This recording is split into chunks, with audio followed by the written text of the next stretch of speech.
तो चलो हम आए हैं उमा देवी मंदिर में, तो यहाँ पे पंडित जी से लेते हैं माँ भगवती की, फिर वही है कथा का विवरण जितना करें तो उसके लिए शायद हफ्ता 10 दिन भी कम होगा, क्योंकि जिसका नाम ही कथा है तो उसका कहाँ अंत मिल पाएगा हमें। तो पंडित जी आप माता के बारे में कुछ भी हमें बताइए, हमें इसकी जानकारी मतलब बहुत कम है, ना के बराबर। तो आप यहाँ के पुजारी हो, आप कहाँ के हो पुजारी, यहीं के या कहीं और गांव के? हम क्या कहते माँ उमा देवी, ये है चांदपुर गढ़ी। चांदपुर गढ़ी में आता है ये माँ उमा देवी। उमा देवी यहाँ पर जो है वो प्रकट हुई थी।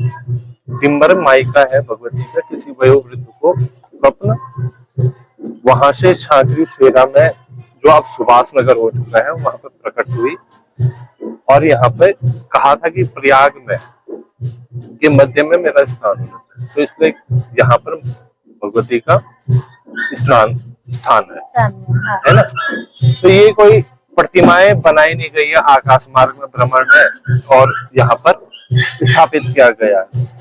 साथ इसका वर्णन स्कंद पुराण में भी आता है। उमा नामनी महादेवी, उमा नाम की एक महादेवी है ना।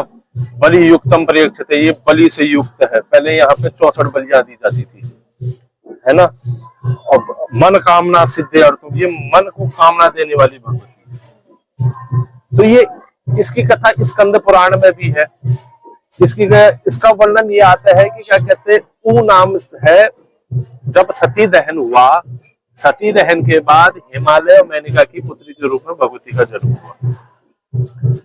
नारद पार्वती के गुरु है नारद जी, इनके उपदेशानुसार भगवती तप के ले गई। तो परिवार वालों ने कहा कि अभी छोटी है, बालिका है, कहाँ तप करने जा रही है? तो वहां पर भगवती ने तप करने के लिए, तो घर वालों ने रोका, परिवार वालों ने रोका।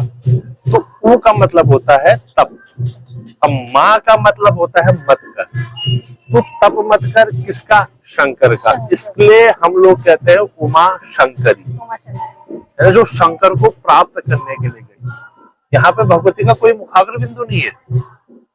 हाँ, पर मस्तक का और आंखों का क्या कहते, जब श्रृंगार करते हैं तो वर्णन आता है कि मस्तक कभी बड़ा होता है, कभी आंखें बड़ी, कभी चंदन बड़ा लगता है, कभी छोटा लगता है।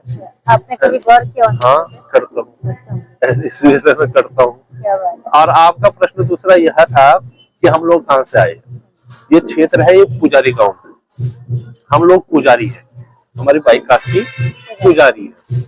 हम लोग जो आता है वर्णन आया था कि क्या कहते हैं, हम दक्षिण भारत से आए थे भगवती की पुजारी, दक्षिण भारत से आ रहे हैं भगवती की पुजारी के। इसलिए हम ही लोग निर्धारित है भगवती के पुजारी के, 12 मास हम ही करते हैं। और जो 12 साल में भगवती बाहर निकलती है, 12 साल में भगवती बाहर निकलती है। डिम्मर भगवती का मायका है, और कपरी पट्टी 84 गांव है वहां। तो वहां क्या कहते, 84 गांव के मध्य है जो मैन है वो है भंडारी पंच। तो वहां पे जैसे 12 साल पूर्ण होते हैं तो वहां स्वप्न दोष मतलब गाय खून देना शुरू कर देती है, दूध फट के लाल रक्त वर्ण में ये दोष लगना प्रारंभ होता है। अगर 12 साल में नहीं हाँ, शुरू हो जाता है, ये तभी भी होता ही होता है। जैसे 12 साल हो तो थोड़ा सा दोष, ये दोष शुभ माना जाता है ना। तो कि अब मायके की याद आ गई, अब ध्यानियों की याद आ गई है भगवती को, तो तब उस रूप में भगवती, डोली रूप में भगवती बात। यहाँ पे 3 रूप है भगवती के। कन्या रूप में, ये पूरे विश्व में एकमात्र मंदिर है कन्या रूप में। उमा देवी कन्या रूप में है, फिर विवाह रूप में है पार्वती, नंदा, गौरा, अपने गढ़ अपने वाहन के साथ। यहाँ पे शिव भी है, शिव भी यहाँ पर अपने दोनों गढ़, अपने 2 गढ़ अपना नंदी और नंदी के साथ विराजमान है। और यहाँ पे गणेश भी अपने 2 गढ़ अपने वाहन के साथ विराजमान है, और कार्तिकेय भी अपने 2 गढ़ अपने वाहन के साथ विराजमान है। और यहाँ पे नारायण भी उपस्थित है अपने 2 गढ़ जय विजय और अपने वाहन के साथ। फिर स्कंद पुराण में वर्णन आता है, इसका नाम जो था, इस स्थान का नाम वो था स्कंद प्रयाग,